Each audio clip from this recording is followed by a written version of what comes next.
सुवर्ण भारतमध्ये आपल्या सगळ्यांचं स्वागत। मी रश्मी हिवरे। आजच्या काही ठळक व विशेष घडामोडी। राज्य महसूल कर्मचाऱ्यांचा बेमुदत संप, तीव्र तिसऱ्या दिवशीही उत्स्फूर्त प्रतिसाद। सुवर्ण भारत न्यूज साठी किरण घाटे। राज्य महसूल कर्मचारी संघटनेच्या बेमुदत संपाला उत्स्फूर्त प्रतिसाद मिळत असून आज संपाचा तिसरा दिवस आहे। एप्रिल 21 पासून सुरू झालेल्या या संपात चंद्रपूर जिल्हाधिकारी कार्यालयासमोर कर्मचाऱ्यांनी जोरदार घोषणाबाजी करत आंदोलन तीव्र केले आहे। प्रलंबित मागण्या पूर्ण करण्यासाठी कर्मचारी आक्रमक भूमिका घेताना दिसले। संपामुळे प्रशासनाच्या कामकाजावर परिणाम होत असून नागरिकांनाही काही अडचणींचा सामना करावा लागत आहे। 3 दिवसापासून राज्य सरकारी कर्मचाऱ्यांचा संप सुरू आहे। या संपाविषयी आपण आज काय सांगाल?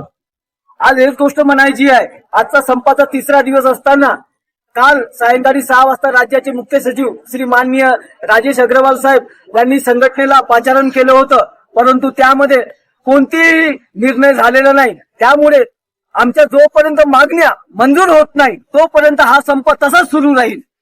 या संपात किती कर्मचारी सहभागी झालेले आहेत?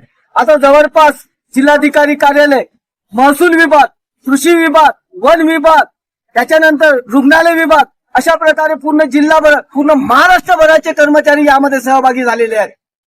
महाराष्ट्र शासनाने अद्याप दखल घेतली नाही असं तुम्हाला वाटते काय? नाही, घेतली आहे, दखल घेतली आहे साहेब। संपाच्या पहिल्याच दिवशी त्यांनी आम्हाला बोलवलं होतं, परंतु ते केवळ आश्वासनावर आमची धूळफेक करून राहिलेले आहेत। जोपर्यंत ते मागण्या पूर्ण होत नाही, अधिसूचना निघत नाही, तोपर्यंत हा संप आमचा असाच राहणार असं आम्ही याद्वारे निर्धार करीत काय सांगाल?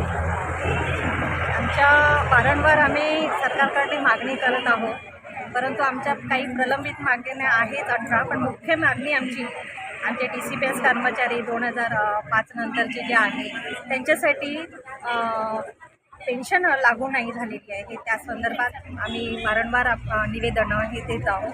त्यासाठी हा संप पुकारला आहे बेमुदत। महिलांचा प्रतिसाद कसा मिळतोय? अगदी उत्तम। आमच्या 100%